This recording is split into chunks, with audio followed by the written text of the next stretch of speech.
Hello, hi everyone. Welcome to the Teaching English webinar for teacher educators, in which Zanele, Mukwedeya, and Rishikesh Shanker will discuss how schools can foster inclusion. My name is Shirin Soyos and I'll be your moderator today. Thank you all so much for joining this live event. This is the first of a series of 2 webinars looking at inclusion at the school level, and this next webinar in July we'll be looking at inclusion at the classroom level. You can register for the next webinar from our Teaching English website. So in this session, we'll first have Zanele presenting the Leading Learning for Gender Equality program, followed by a Q&A session. Then Professor Rishikesh will present on embedding inclusive education techniques into teacher training in India with another Q&A session. And following these presentations, Ellen Darling, our Senior Manager for Research and Insight, will share the pre-webinar results, followed by a panel discussion on effective strategies for school leaders to support inclusion. And finally, we'll have our final Q&A. Before we start our session, I'd like to share a number of quick housekeeping reminders with you. While waiting, please share with us in the Q&A where you are from. If you work in pre-service teacher education, type pre-service. If you work in service, type in-service in the Q&A. And this session is being recorded. A recording of the webinar will be available on the Teaching English website in the next couple of days. The link to the certificate will be provided in the thank you email that you'll receive next few days. And finally, you will have a chance to ask questions to our presenters during the session. Please use the Q&A to ask our presenters your questions. We'll be using the chat only for announcements. So let me introduce you to our presenters today. Zanele Mukwedeya is a program manager in Zimbabwe. She has over 25 years of experience in leading education and governance projects at various levels. She focuses on capacity building for teachers, school leaders, policymakers through programs like Connecting Classrooms and Leading Learning for Gender Equality. She also has extensive experience in monitoring and evaluation, collaborating with the University of Nottingham on the M&E program for Leading Learning for Gender Equality. And Rishikesh Shanker is a professor and associate director at the School of Education, Azim Premji University in India, with 25 years of research and teaching experience. He teaches in the master's program at the same university, focusing on educational policies, learner assessments, and teacher education. Rishikesh has contributed to India's National Education Policy 2020 and the National Curriculum Framework. He is a regular writer on educational policy, aiming to make laws and policies accessible to all. So I'd like to invite Zanele first to launch today's session. Good morning, good afternoon, depending on where you are. Thank you for actually finding time to join this session. My name is Zanele, and I lead on the school's work here in Zimbabwe. We are working on a project called the Leading Learning for Gender Equality program. The program next, this program is a partnership with the Ministry of Primary and Secondary Education and Higher Life Foundation, a subsidiary of Econet Foundation as well. And this gives us privilege in that they partner with us in terms of delivering the webinar sessions as well. Next. Zimbabwean learners have faced challenges. Both boys and girls face challenges. But here we are also emphasizing the challenges that the girl child is facing. According to UNICEF 2021, only 14% of girls in Zimbabwe complete upper secondary school, and only 1% of the poorest girls do. Most of the girls leave school soon after O-level, with many not even reaching secondary school. Girls from poor families in rural areas are more likely to drop out of school since daughters can bring the bride price. The learners are facing challenges. It's also the distances that they walk. They walk 5 to 10 kilometers per day in rural areas. Both boys and girls are facing this challenge, but the girls are also faced with many challenges. They are actually looking after the households. Most of the parents have moved to neighboring countries due to poverty. They are now leading the child-headed families. In addition, they are supposed to perform in class. It's actually a sorry situation for the girl child. We are also looking at the gender bias of teachers and school leaders and design of learning environment negatively impacting the girls' academic performance and choice of field according to the World Bank of 2021. Next, please. Let's look at some of these challenges. When we look at some of the challenges that we've spoken about, British Council decided to partner with the Ministry of Primary and Secondary Education on the Leading Learning for Gender Equality program. The program focusing on improving leadership in both primary and secondary schools. We have 10,500 primary and secondary schools in Zimbabwe, and we said we are here to partner and work with the ministry, addressing the challenges faced by the girls. Early marriages, school fees.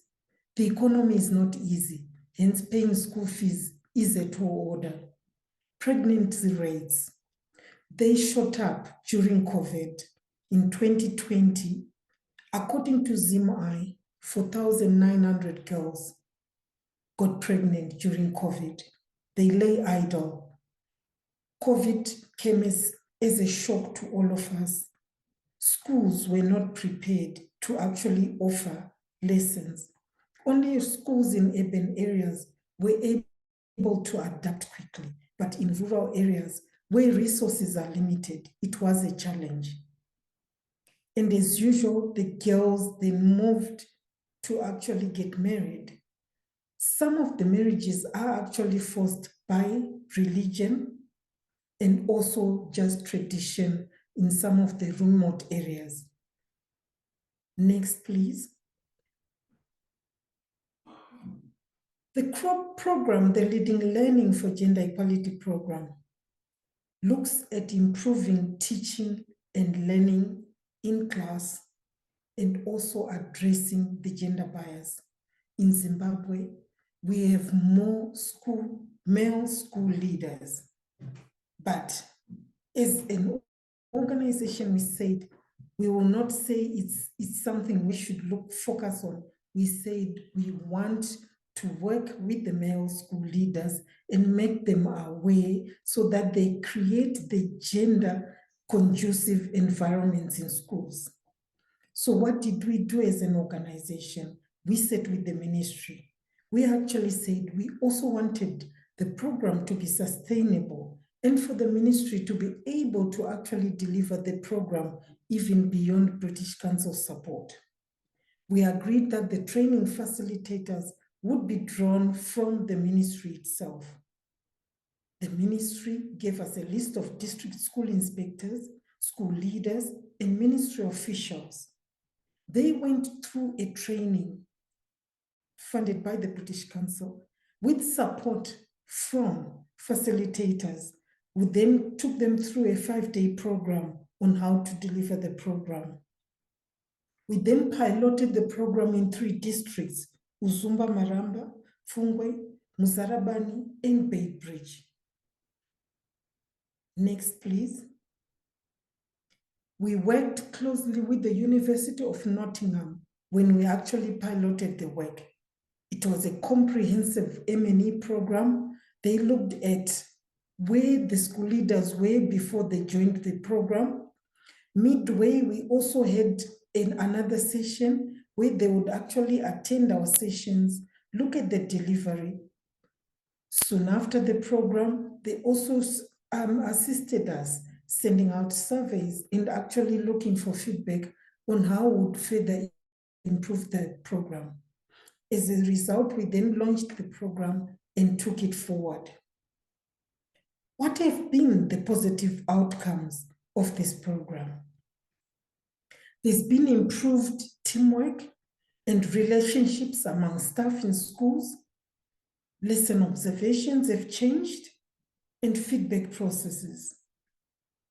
There's been enhanced research through school-based projects that we actually do. And also it has helped address areas such as literacy, numeracy, ICT skills, and areas such as bullying. There's been a great increased gender awareness among pupils, teachers, and parents, addressing issues such as re-entry. Government is encouraging the girl child who got pregnant to go back to school. We are also looking at more girls now taking STEM subjects, which used to be male-dominated. We also have catch-up sessions, which actually, as a result of COVID, have assisted learners to get back where they were supposed to be. Blended learning and inclusive education have greatly improved. We also have success stories where the girls who have re-entered schools have managed to actually sit for their exams, and this has been a plus. We also have girls traveling long distances, and we also have organizations that have partnered the ministry and giving them bicycles so that they can actually travel long distances. There's been increased participation in sporting activities by both girls and boys. Sports that used to be male-dominated, i.e. rugby, soccer, girls are actually engaging. Boys are also taking part in other subjects that used to be dominated by the girls. You find them doing all the cooking lessons. So now both the boy and the girl child are able to be more assertive and take on subjects that they never used to take part in. We now say we have a more conducive environment. Next, please. Let's just look at the program itself. What is it made of? We have 3 parts to the program. It is made up of input workshops, which is part 1. Input workshops, we look at school leaders looking at their visions, their missions, looking at their school plans. What are they doing all year round? What is it that they're going to work together on? In terms of the program itself, it focuses on instructional leadership, which plays a key component of the program. They're also looking at issues around gender. Is the school conducive? Is there a culture? How do you encourage teachers to work with both the boy and the girl child? We also have the boys who also raise their issues. Some of them go through circumcision. How do you also make the school conducive for them? This is our input workshops. Then looking at the webinars, we have 3 webinars delivered via WhatsApp, delivered via Teams. What do they look at? Lesson observation, joint practice development, and also giving effective feedback. All along, we had challenges where school leaders were saying their relationships with the school teachers were not easy. After lesson observation, giving each other feedback was not easy. Some school heads were actually being given feedback that they were very tough on the teachers. But now, as a result of this program, the situation is changing. The school leader is giving an appointment to actually come and observe a lesson. School leaders are feeling comfortable giving feedback to some of the teachers. The relationships are changing. Then we have the last component, which we call the project work. The project work does not require any monies at all. The project work, we are saying, when you look at what you are doing at your school, what is it that you can do to improve teaching and learning? We want the learners to actually improve. How do they improve even in terms of their academics in terms of their sporting. You identify a project that you want to work on. We have had schools that have actually chosen these various projects that they've worked on. Most of them are looking at literacy and numeracy, which is key and is affecting the pass rates in schools. If the learner is a non-reader, there is no way that learner will pass. As a result, we then have what we call an action day. Action day, the school leaders come back after attending the input workshops, after attending the webinars, after conducting the project work in school, they come back and share what they will have learned. We have had excellent stories coming as a result of this program, which focuses on instructional leadership, school visions, gender-sensitive practices, and project design. Next slide.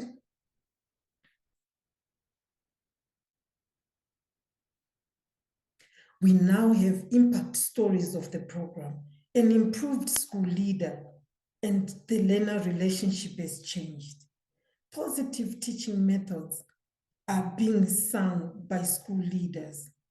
School leaders are more informed of gender issues, and now the school leader is making an appointment to the teacher to say, I'm coming to observe your lesson. It's no longer about just walking into the classroom, and the relationship is very good. Next, please. Zimbabwe has 72 districts. We have now delivered the program in 26 districts. Zimbabwe has 10,500 school leaders. We have now delivered the program to 3,370 school leaders. Next, please. What are our future plans as a result of actually delivering this program? The ministry came back to us and said they've now realized the difference between a school that has actually attended this program and one that has not attended this program. So they've actually requested that we deliver the program in 72 districts. This year, we hope to reach 1,000 as British Council, but if funds permit, we want to reach 2,000. Policymakers have also requested that we work with them, and they want to understand some of the gender issues that we actually work on. We are focusing on disadvantaged schools, schools in rural areas, schools with a low pass rate. We are saying we are moving from those schools, then we are coming to the urban areas, which tend to have more funding. But as British Council, we are out there. I'm always out there in the rural areas. And for me, it gives me joy to make a difference to some of these schools which are disadvantaged. The curriculum, we hope, if funds permit, it will be good to also deliver the program to teachers' colleges before teachers actually move into schools. Why not share the program with the teachers when they're new and they're in college? I've actually produced, working with our country director, Roland Davis, working with colleagues like Joe Newton and Susan Douglas, we have now produced a video capturing some of the success stories from this project. After this presentation, you will get a link and you will see what has happened, a journey that we have walked here in Zimbabwe. Thank you.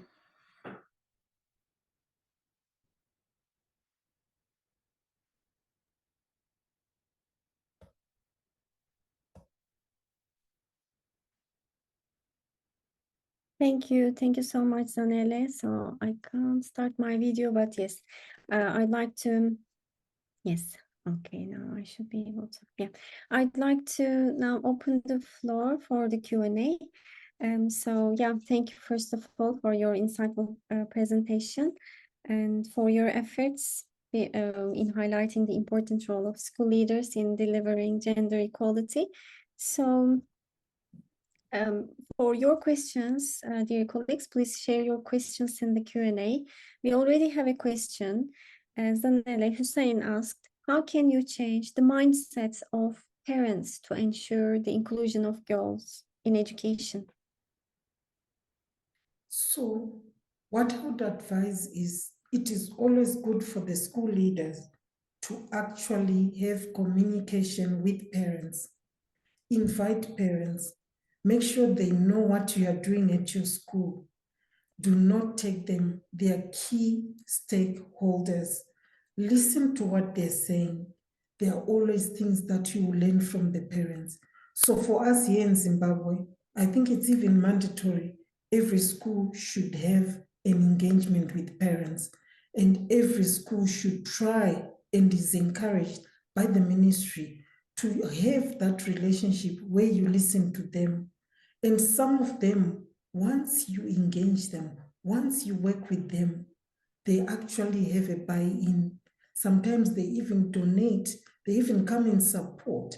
They can even come and do small projects at your school. So this is what I would recommend. Thank you, Zanele. That's so true. Your comment reminded me of an article which was suggesting not only involving them, but engaging. So parent involvement, parent engagement. So as you say, we need to not inform them only, engage with them. So important. Another question from Cynthia. So since 2021, UNICEF carried out their research on gender issues in Zimbabwe and got 1% for the girl child in school. My question is this: what is the percentage now? Do you know, if you are informed, what is the difference of in the improvements, if there is any? So you also mentioned that the ministry has seen the difference between those schools who have been involved in the program. So maybe you can answer. Yes. Thank you very much. So everyone keeps saying, what has been the improvement? So we decided to actually produce videos. We go around some of the schools that we have actually worked with. They actually talk about what has actually changed.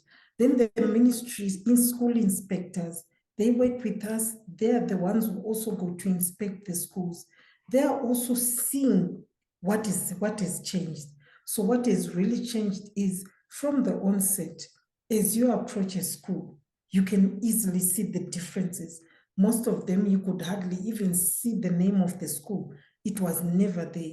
We encourage them. The ambience is important. Make sure as we approach your school, we can even school the school name. And also they're more assertive. They've changed. Now, even from the way they welcome you, to showing you what they're doing, where the school records are, what they're doing with their school teachers. The school leaders are now more assertive. The teachers are also buying in and actually enjoying the relationships, because as long as the school leader and the teacher don't have a good relationship, it won't work. And also the videos that we have taken, people will actually be sharing what has changed in their schools, and various things have changed, all shown in the video, from sports, academics, teaching environment, and also many other issues at the school.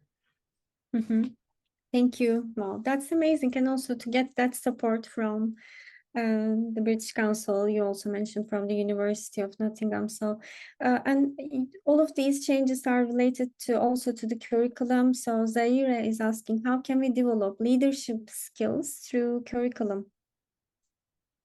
Okay. In Zimbabwe, the curriculum, the ministry has been changing the curriculum. It has not been easy, but I think they're trying to move to the 21st century skills.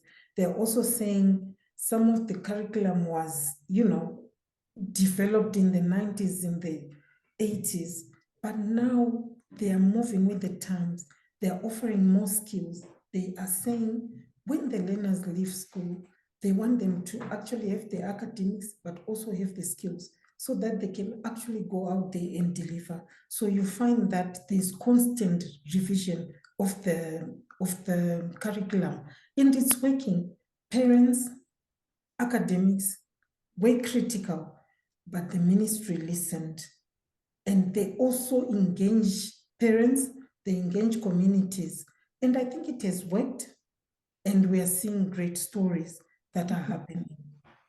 That's amazing. Yes, slowly you are spreading this understanding mindset. So one final question, Zanele, from Mohammed. Is this plan exclusively effective in Zimbabwe, or is there a comprehensive blueprint that can be adapted for implementation in other countries as well? Actually, I'm very happy you've asked that question.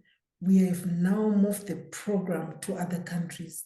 The program is now being delivered in Zambia, Nigeria, Kenya, and Ethiopia. So I'm happy, I'm excited. Colleagues are working and delivering the program in all those countries. So I'm excited. We were the pilot in Zimbabwe, but other countries are joining in. And if other countries would like to actually join us, please do, and happy to share. So colleagues can contact you as well, right? Yes, yes. Okay, so we have so many questions, and we have colleagues, please keep writing your questions. We will have one final Q&A. So thank you so much, Zanele, once again. So we will continue with our final, with the panel discussion and then the final Q&A. So in the next part, I'd like to now invite Rishikesh to present the leading, to present about, embedding inclusive education techniques. Hi, Rishikesh. Hi, Serene. Thank you so much. Yeah. Hello, everyone. Thanks for joining, and thanks to everyone at British Council for having me over on this platform. I just wanted to continue listening to all the wonderful thing that Zanele was talking to us, and things that have been tried out and expanding in Africa. So what I'm going to try and do in the next 10 minutes is try and provide an Indian perspective to what is happening to inclusive education. So I'm going to first up try and provide an overview in terms of India itself, and what does it mean for us when we talk about inclusion, and then specifically inclusive education. I'm also going to talk about the policy context, how things have evolved, when did we begin, and where are we now, and then go into a couple of specifics that the time would permit. One is in terms of why we currently consider teachers really as the champions and champions of inclusion, and hence the criticality of supporting teachers. And then I would conclude with a slightly broad action plan, not too many specifics. Maybe we could go into some of that during the Q&A or the panel discussion. To begin with an overview of India, I did see that there are some Indians who have joined as well, but then participations from across the world. And so I think I need not really emphasize that, but then we are currently the largest country in the world, and we have 1.4 billion and counting citizens. Of these, what is important for us in today's context is that nearly 300 million, or rather more than 300 million, are children. Now, these are children who go to nearly 1.5 million schools spread across the country. So when we are talking of inclusive education, we also have to think about the 1.5 million schools that are spread across the country. it is staffed by nearly 10 million teachers. And so if I'm saying teachers are the champions, then my army is 10 million strong. So how do you then ensure that the 10 million army is completely wedded to the idea of inclusion is a very fascinating idea as well as a challenge. Uh, we have decadal census. So our previous census was in 2011. Because of COVID, we did not have one in 2021. So from the 2011 estimates, we have more than 26 million people with different kinds of disabilities. So about a little over 2%. Of this, a little over 7.5% are children. So more than 2 million children who have identified disabilities, right? So that's the kind of number that we're looking at. And this is a number that is spread across these 1.5 million schools and even beyond the schools, many who aren't even in schools. In fact, one report, one research a few years ago did say that there are only about 40% of our disabled children who are enrolled in school. So that's the other complexity. But the spread of children with disability is across age groups. We have from 0 to 4 years about 5%, between 5 and 9 years about 7%, but then we are able to count much more between the 10 to 19-year-olds. So that's the kind of spread we have children with disability. Now, this is an official data point. But then that's another issue that we have in India, that one is that we have this huge scale and we have this diversity. As you all know, ours is not a homogeneous country. We don't even have one single official language. We have 22 official languages, and we have many other languages that people speak. So there is that diversity of language itself. And then, of course, comes all the other social and economic diversities.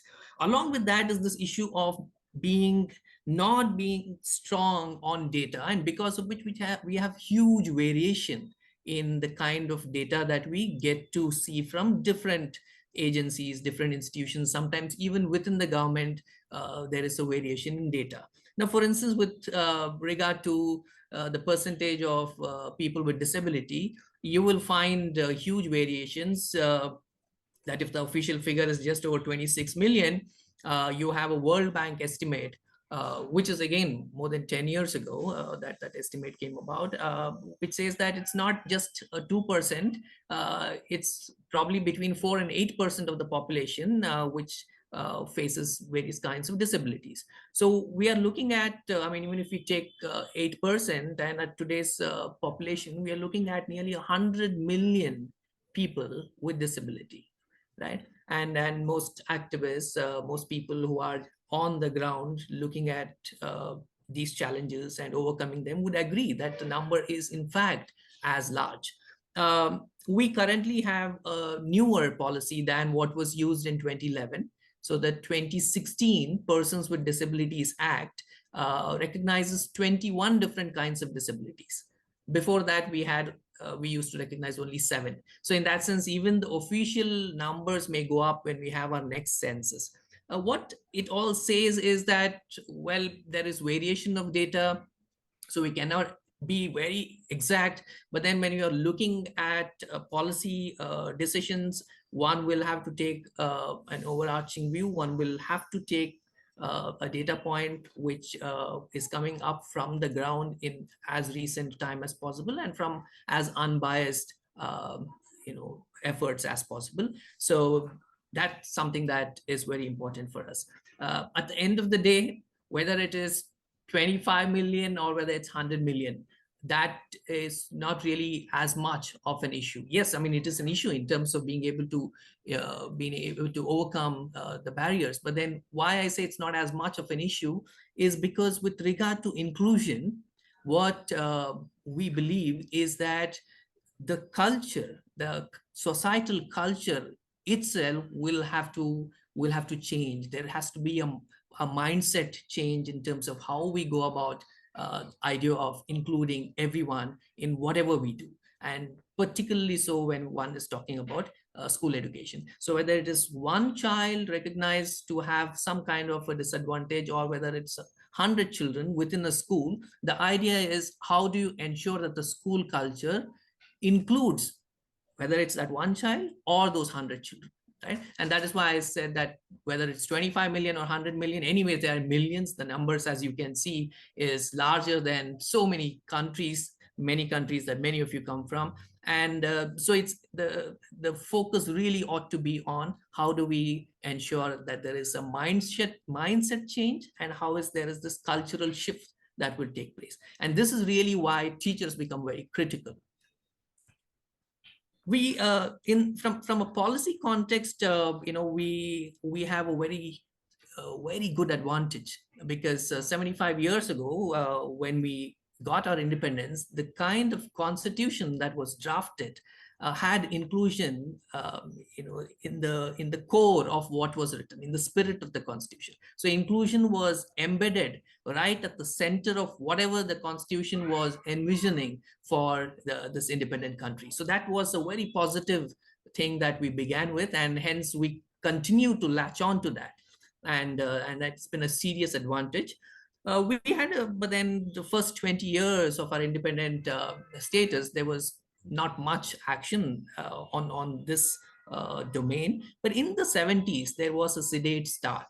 And then it really picked up. And over the last 20-25 years, we've had a lot of policies, a lot of laws that have emerged, which has inclusion at the center of whatever it is trying to do, be it the right of children to free and compulsory education, RTE as we call it, in 2009, which ensures 6 to 14-year-olds get compulsory education. You have inclusion embedded in this act. The National Policy for Children 2013 talks about how every child will have to be looked out for, cared for, and educated. There is a national plan of action that emerged for the national policy in 2016. And there again, it is about how do we ensure every single child gets the kind of attention, focus, and quality care that the state should be supporting. In 2016, again, we had a revised Rights of Persons with Disabilities Act, which included now far more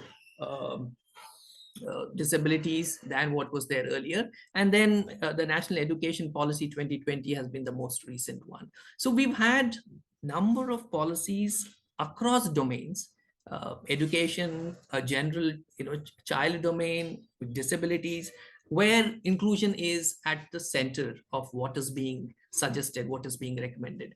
There have been other schemes such as Education for All, which was called as the Sarva Shiksha Abhiyan. It's a World Bank funded program in 2000, which provided funds to ensure that there is a school in every village in our country. So the idea was that within 1 kilometer, there has to be a building which is considered as a school. So along with the material that is required, and with at least 2 teachers. So that's the kind of initiatives that happened because of the various policies and laws. And then finally, last year, we also have a new national curriculum framework. So this is the policy context, wherein everything really is, is in place. There have been number of, milestones with regard to the policy frameworks. As I said, a sedate start in the 70s. We had a national policy for children as early as 1974. And now in 2016, we have a new policy and a new plan of action. And all through the various others that I've put out on the slide, you will see that there are also international declarations that the country continuously has been trying to align to. As early as the 1990s, with the adoption of the World Child Survival and Development Goal, or the accession to the UN's Child Rights Convention in early 90s. So similarly now, the Sustainable Development Goal 2015-2030 is something which is really big and which drives a lot of things that happens within the country. So the bottom line is that from the policy point of view, everything that we desire for almost is there. It's now about how do you go about working to ensure that those who require special attention to be included in everything that is done. How are they identified, and what is it that is done towards that? As you can see in the slide, and this is something that is straight out of the draft National Education Policy, there are 5 critical areas to ensure that disadvantaged people are included.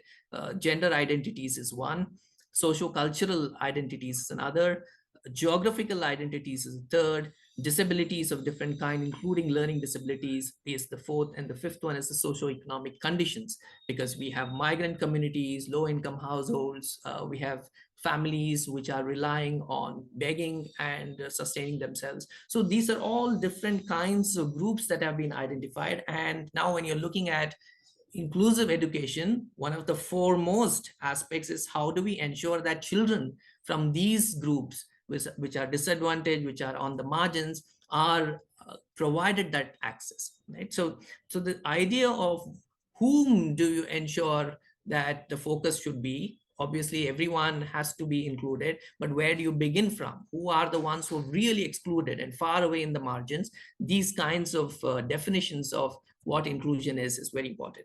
I've picked out a very recent advertisement from a state government. What was interesting here is as to how the state government was advertising for a residential school enrollment with reservations of 50% of the enrollment to various kinds of children. So children from different kinds of families. I mean, some of these, those of you from India also may not be able to recognize. So there is one here which says ex-Devadasi family. So this is the cultural context of this particular state, wherein there are families which are traditionally into prostitution. Now, because a law prohibits it, there is this, there is X added there. So it's ex Devadasi family. So families which were traditionally, historically, always into prostitution. Now, there are children from these families. And obviously, if you understand the societal context, these families will be finding it very difficult to even find work. And so how do you ensure that children from these families are not stigmatized, but then they are included like any other children in the local school? Now, so towards this, the government is saying that we have reservations in the residential school that we are setting up. Similarly, graveyard workers. So because of, again, societal norms, I mean, people who work in the graveyards, who dig graves, are kept outside because of various societal norms that continue to exist in spite of laws prohibiting. So how do you ensure that children are brought into school? So there are these specific focused attempts through policy, through the policy framework that various governments do. So this is where I want to bring in the idea of the cultural context. So it's very important that these are laws that are made at the national level, but then the federal structure needs to come into play here. Federalism will have to come into play, and it will have to be the various governments at the state level. And then finally, implementation at the district level, where actually true action can happen. It's only then that it would be very effective. I would move on. So that's something very interesting and very fascinating that you would get to see in India. And given the scale and diversity, I think answers are there for many countries across the world from what India does. Teachers as champions, I'm sure there are many here today who are teachers, don't really have to emphasize this, but then the fact that, teachers are the key stakeholders who are engaging on a day-to-day basis, it is very important that they completely believe that the core idea, the aim of education is to ensure inclusion is there as part of the societal culture. Right. So without teachers, one can't really do anything. And though today's session is not about classroom inclusion, but then it's inclusion at the school level, I think there is another session on classroom inclusion. But so even at the school level inclusion, the kind of roles that the teachers play, what we see is absolutely something that cannot be replaced by anyone else trying to play that role. So it's about being able to meet parents, being able to convince them. Earlier, Zanele was responding to a question as to how do you convince a parent to send a girl child to school, to even enroll. Now, there is no better person, as Zanele rightly said, no better person other than a teacher to do it. We cannot replace the teacher. So now what is it that hence we should be able to do with the teacher? What kind of support can we provide these teachers who many times may not have the exposure? That's something that is another idea that's very crucial. Finally, I will conclude with the broad action plan that many policies in the country have indicated, and many people working on the ground have been trying to do. And it is primarily to ensure how do you support the teachers. If they are the torch bearers of change, what is it that we do? And one is very clear: you need support from all quarters. You need support from the community. So activists working with the community to ensure that the teachers are respected, their decisions are respected, and at the same time, the supervisors in the education bureaucracy providing the respect and the autonomy for teachers. Unfortunately, we all know in many of our society, accountability is demanded even before autonomy is provided. Now, that's really not the way that we can use teachers as torchbearers of change or agents of change. There's also all other kinds of support that is required: curriculum load, pedagogic strategies. In fact, some of the questions that we would discuss probably later would touch upon these. Way forward, immediate, is ensuring an inclusive culture. How do you ensure that the culture is inclusive, that the teachers feel inclusive? That's really critical from my point of view. If you ensure teachers feel inclusive, that's really when I think teachers will ensure that the entire school is inclusive. From the long-term sustainable aspect, I think we really need to look at what is it that we do in pre-service teacher education. Is it just to be able to help teachers become good teachers in their subjects, or is it something more? And that's really something we need to work on. In service, for those who are already teaching, practitioners, there are many things that need to really happen. In Azim Premji University, we offer a diploma program for practicing teachers, and it's a hybrid program so that practicing teachers can actually enroll. So these are kinds of things that I think educational institutions ought to do. Policy solutions, there are a number of things. We won't have time today to speak about it. Special education zones, school complexes, gender funds, disability funds, and counselors. Now, these are all that have come with the new education policy in India.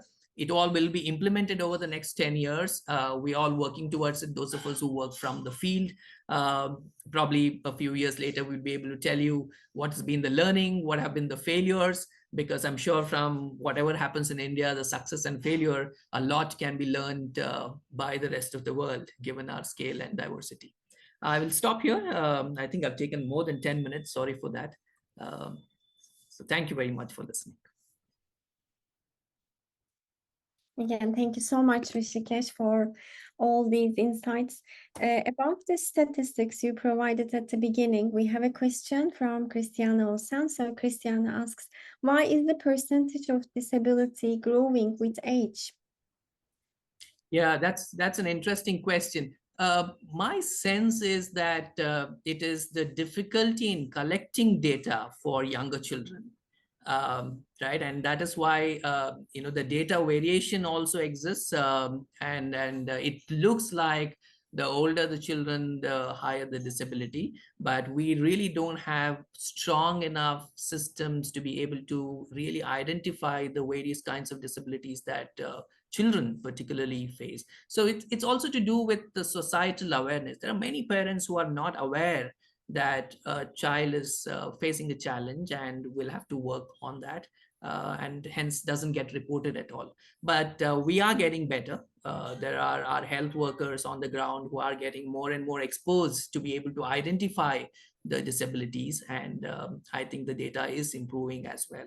But that is really the reason, rather than disabilities increasing by age. Yes, invisible population. Okay, thank you so much.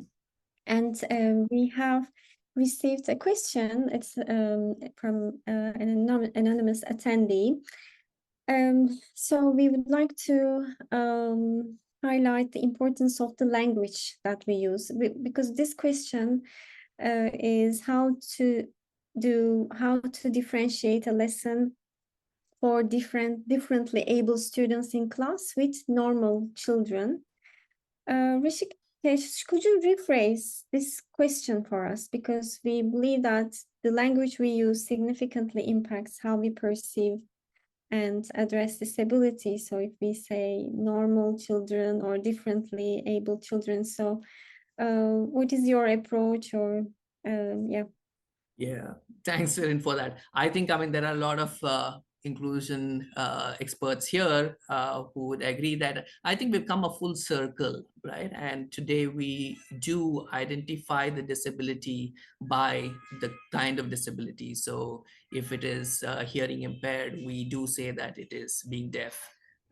And you know, over a period of time, there were even in our policy documents, when you look at it, you know, we have things like differently abled, you know, challenged, and disabled. Right now, if you look at the words that are being used, differently abled, challenged, and disability. Now, we today are in the you know, in the period where I think we recognize the fact that if there is a disability, that you know, it has to be identified by the kind of disability, so that people are aware of it, and there is no point in hiding it behind a certain language, a certain phrase, which is where we are, and hence you do see that transition in the policy documents as well. I hope that's the kind of question that came. Even I was not very clear when you read that question. Yes, thank you. And about the suggestions that you mentioned, and the to reinforce what you have already said, we have some questions about helping teachers, supporting teachers. So what kind of support did you give to your teachers? And another question from Cynthia. So Jib asked this question, and Cynthia also asked, what are the measures carried out by the education board in your country to ensure the implementation of inclusivity at all levels? So Yeah, yeah. support provided. Right, thanks. So I think, I mean, that's really where for us the journey is over the next 10 years, right? In terms of how do we make the support very effective. Currently, it's all there in the book. It's there in the policy documents, right? How do you ensure that particularly the education bureaucracy, which is the support system for teachers, understand and appreciate that a teacher's role is something that you know, one cannot just visualize, because each classroom, each situation, each community in which a teacher works is so very different. So it's about listening to the teacher's voice, providing the teacher's agency, you know, the kind of space that is required, and then understanding what is the kind of support that's required and being able to respond to it. So we are moving there. The education bureaucracy has to move in there to become a responsive support provider, rather than say that these are the XYZ kind of support that exist, and you know, I will give it if you want it, kind of an approach that was earlier. What we are pushing for is to saying that teachers are really there at the center, and in fact, you know, are the ones who are leading the change. So we need to listen to them, and as and when they ask for the kind of support, that is the kind of support the bureaucracy should be able to provide, rather than from you know, from a hierarchical level coming up with this idea that I know what is required for inclusive education, and here are the 5 things, and please take it and use it, kind of an approach that was there earlier. Yeah, and considering the rural areas also, because the Indian context, how do you measure success? So Miss Bai is asking, how do you measure the success of inclusive education initiatives? Yeah, you know, I mean, it reminds me of many such discussions we had last year when I was fortunate. Again, British Council had this conference in South Africa. And, you know, one of the things that emerged from the conference is that we're all on this journey of ensuring inclusive education happens. And never can we say that we have reached the target, right? Because there are so many layers. Every layer that you cover, and there is one more layer which needs to be addressed. So for instance, let's just take an example of access. Now, access to every single child is a measure of success in terms of inclusive education, right? Because every single child is being provided access to good quality education, or let's say access to schooling. Now, once that access to schooling happens, one needs to peel the next layer and look at as to whether optimum learning opportunities are provided to that child, right? Whether the child's language, which may not be the medium of instruction in the school, that is being addressed through some extra support. What is it that goes into ensuring that the child which has been provided access obviously means that it was finding it very difficult to even be around the school surrounding? What does it mean to sustain that child's attendance after being enrolled? Now, these are all different measures that come in to ensure finally that there is inclusive education.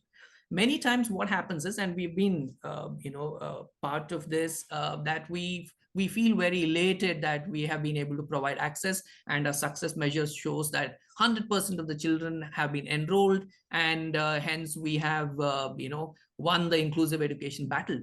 But no, I mean, these are many steps that you take and you continue to take, because never will we be able to really reach that kind of 100% success. So it's very difficult to answer this question, and that is the reason I think why decentralization is very crucial.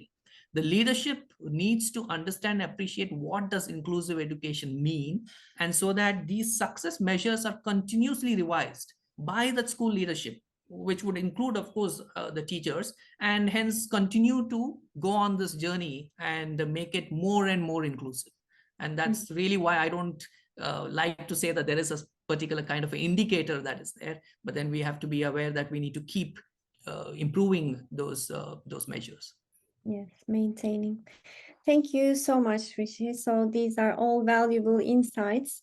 And now I'd like to invite Ellen to present the pre-webinar results, and this will be followed by a panel discussion. So I'm going to share a presentation now. So yes, here it is.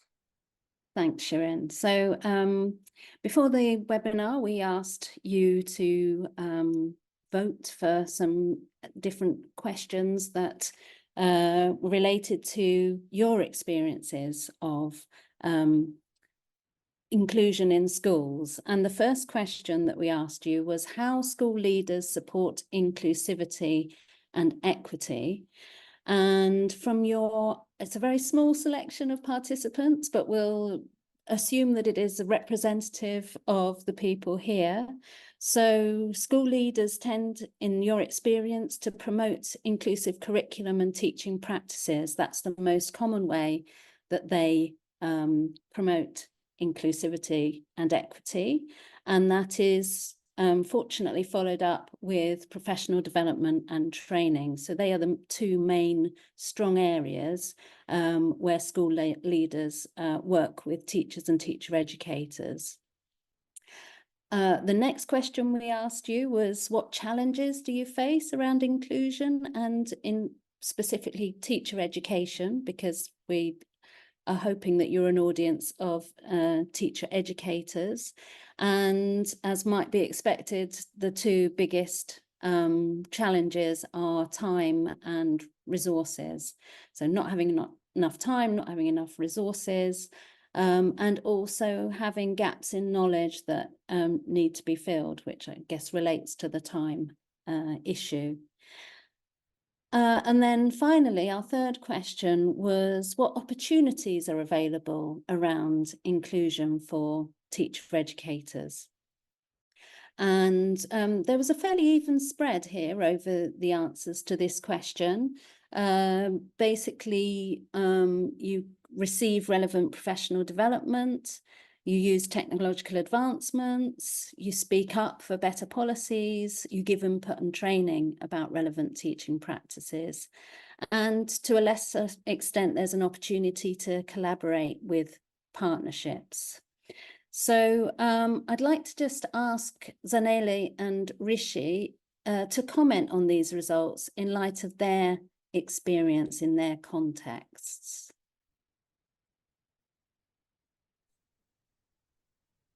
Would Zanele go first? It would be nice to hear Zanele Yes. first.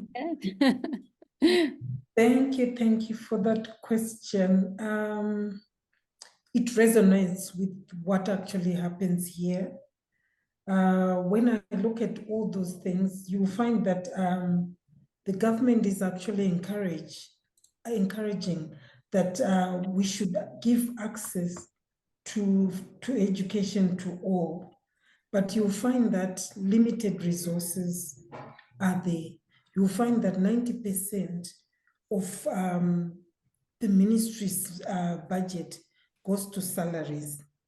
As a result, very limited that they can actually spare. So what is actually happening is that funders, stakeholders, key stakeholders, organizations like the UN, British Council, and others are coming in. We are here to capacitate, work with teachers, work with school heads, support the ministry initiatives, because they've actually opened up and they actually give us space. They actually look up to us. They actually acknowledge the support that we give them. So limited resources are there. Then also, you'll find that teachers, school heads have a lot of administration and academics to look at in their own schools. Do they have enough time to actually think of other things? You'll find that they do struggle, but by delivering our programs as well, we are trying to say to them, find time to actually say, can we actually take part in professional development? How else can we enhance? And this is what we've been doing. But I must say there is a focus and things are happening. Thank you. Over to you, Rishi. Thank you, Zanele. I found the survey results, particularly on the first question, quite interesting, Ellen. The respondents have said that there is quite a bit of support on inclusive curriculum and teacher practices, right? Which I think we in our experience have found to be an area of improvement, that the leadership needs to provide far greater support on allowing the teaching practices to be inclusive, because teachers seem to be aware. They know that every single child is critical, but then when the leadership pushes them to complete a syllabus and go on a lesson plan based approach, very strictly on a lesson plan based approach, then inclusion suffers many a times, and then we've seen that over small studies that have happened within classrooms. So that's what's an interesting finding, and I think then that's a good place to be in.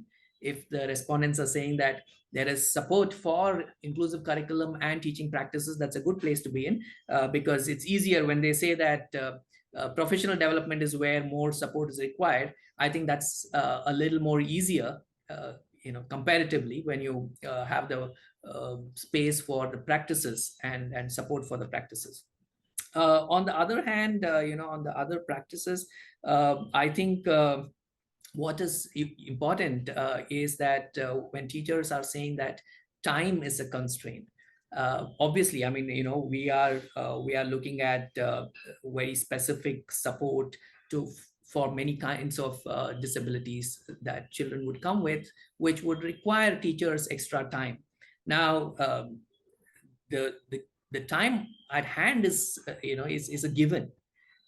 So now, if we need to have teachers get extra time to deal with individual children, then we, from a systemic point of view, need to really look at what can be done to provide teachers that time, because they're clearly saying time is a constraint, which basically means we probably have not made enough space. So we're trying to say, you somehow do it, you somehow give that extra attention to the children who require, but then that somehow doesn't happen, right? We need to work together to see where and how. Obviously, the easier way is if there are enough resources to have more teachers, but then that resource constraint all of us face. I think any country, we will have that resource constraint. So with the given teachers, where and how do we ensure that we bring time in? And that's really where the curricular reforms need to look at. What is it that we really intend to do with the curricula that is there in schools?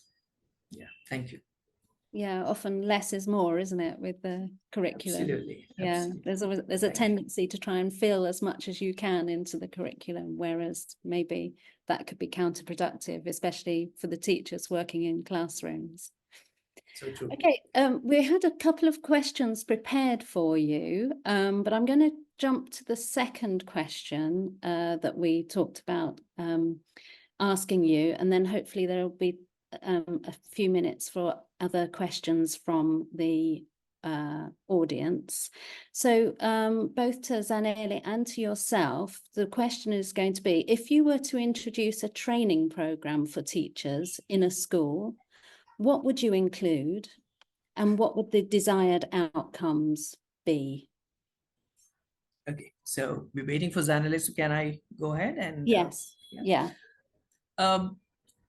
I think what I have seen, and many of my colleagues here in India probably would agree, is that the best outcome is when we bring teachers together, and together we brainstorm on issues, and that's really when very good solutions emerge.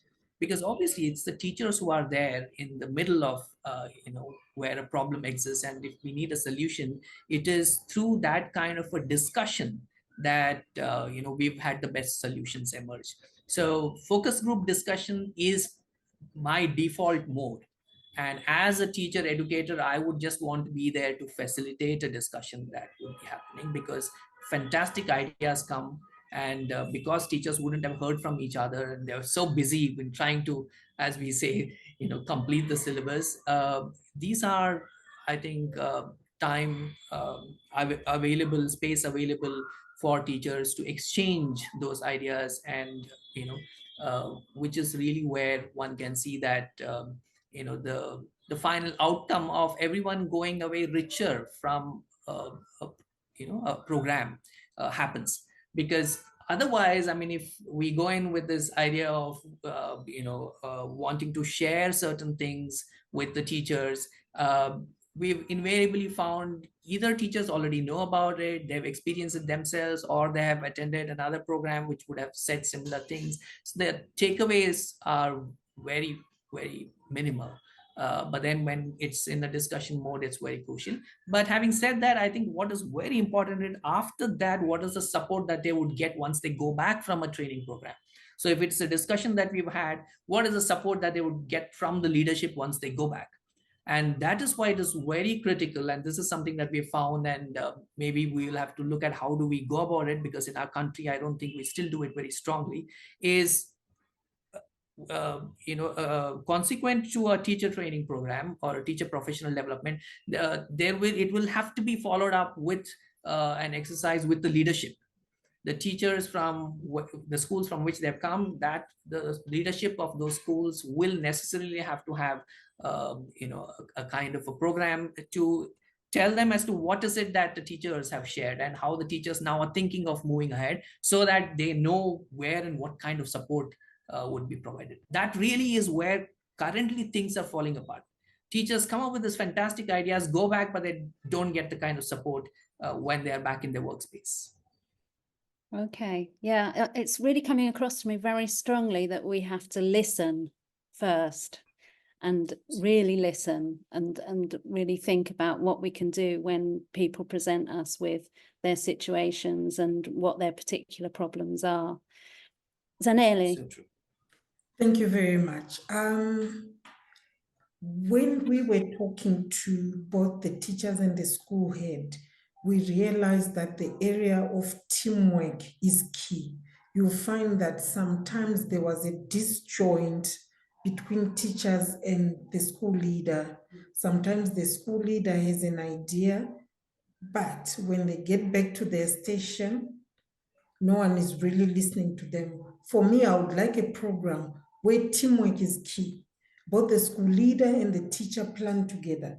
They work together. At the end of the day, what is key is the learner. And you can never reach the learner without going through the teacher and the school leader. So we are saying the two have to work together to reach and achieve more for the learner. Then we also realized that the whole area of inclusion is important. No learner should be left behind. And it's important to actually have a program where we include all, those with visual impairments, hard of hearing. How do we also have a program where we're saying we are working together? In addition, the school teachers, when they actually come into service, some of them have an expertise in certain subjects. It's important for school leaders to design a working environment where they actually encourage teachers either one day a week on a Friday. They can even swap classes. One can actually take my class, teach mathematics, which I may not be good at. But sometimes when you're teaching your primary school learners, you're trying to make me a jack of all trades. But sometimes I'm not good in maths. Why not talk to the other teacher, next door teacher in my class, in my school, and they can help me? And we also, under our program, have what we call joint development practice, where we even encourage it to move from a teacher working with another teacher in a school to teachers from one school working in clusters with neighboring schools.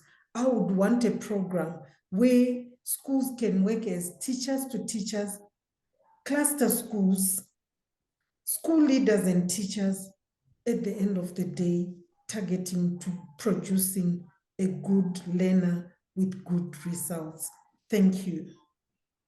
Thank you. That's really, really useful advice to get teachers together to problem solve together and to then depend on the school leadership to help them enforce and introduce the solutions that they've come up with. That's a great way to end this panel discussion. Shirin, I'm going to hand over to you. I don't know if there's time for any questions from the audience or whether it might be time to wrap up. I'll leave that for you to decide, but thank you so much for your insights from today's conversation. Thank you. Thank you so much, Anna. everyone. So, yeah. We can have one more last question from Frank. So Frank, also thank you so much for your comments in the Q&A. So Frank's asking what initiatives can be taken to involve families and the broader rural community in creating a supportive and inclusive environment for students with disabilities. Mega also asked a similar question about making parents aware. So creating this broader community, what are your final thoughts? Zanele, would you like to go first? Yes, please, and thank you very much. Actually, this year in March, we attended the schools conference in Zambia, and that was the topic, where community engagement, having the parents on board, is now crucial. As a school, you can never work in a vacuum. If, for example, the community that you're working in don't understand what you're doing as a school, don't understand what you are doing as a school leader and teachers, you are not achieving much. Once you work with your community, you work with your parents, they understand where you are, where you want to reach, they will come on board. Even in terms of paying school fees, once they know your vision, once they understand where you're going, they will work with you. So for me, it's continuing to engage them, continuing working with them. Thank you. Thank you, Zanele. Thanks, Zanele. I think I would just second that. That's really what needs to happen. The only issue is that that's probably the toughest thing to do, because it's only when parents start seeing that there is a benefit that they will finally start to believe. In fact, it reminds me of a school that we visited last year in Cape Town, which was set up in a community where there was lots of violence. and it was very difficult to even set up a school, is what the principal shared with us. But then after just a couple of years of hard work, of reaching to the school every day and just getting the learners in there to engage with them, moment the community began to see the benefits, even that community which was marginalized to a large extent started supporting that school. And we've seen similar examples in India as well, in even in the rural communities as well as the urban communities. But then the challenge really is, how do you sustain yourself through those initial very challenging days, and can you burden the teacher further by saying that along with all that you do, you will also have to build a rapport with the community. Now sometimes it is expecting too much from the teachers, and that's really when the support systems need to come in. So in India, in the new education policy, hence one of the things that is being discussed is of school complexes, which would have, for instance, social workers, counselors, rather than just have teachers do everything.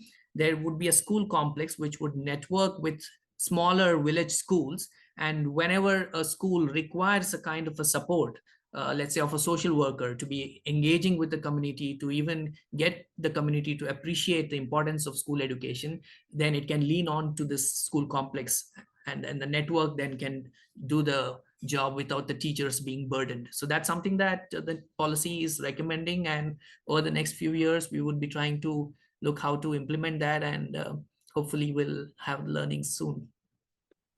Excellent. Thank you so much. So by building these strong partnerships, encouraging open communications, school leaders can help create these strong bonds between those small communities. And yeah, thank you so much. So it's been really enlightening, and we have learned a lot from your experience. And thank you, our participants. We hope you found the session useful and picked up useful ideas to reflect in your training sessions. And finally, just to remind about the logistics, so recording of the webinar and the slides will be available on Teaching English in the next couple of days, and then link to the certificate will be provided in the thank you email. Again, you will receive this email in the next couple of days, and please share your feedback with us. You will see the feedback form.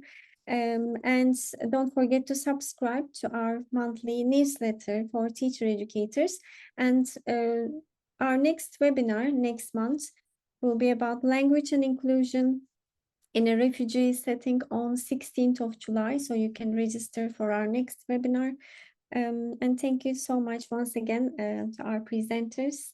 And we hope to see you again once you have realized your goals for the next parts. We hope to see you again in the future. Thank you. Thank you so much, Shirin. Thank you, everyone at BC. Thanks, Zanele. Thank you very much. Thank you.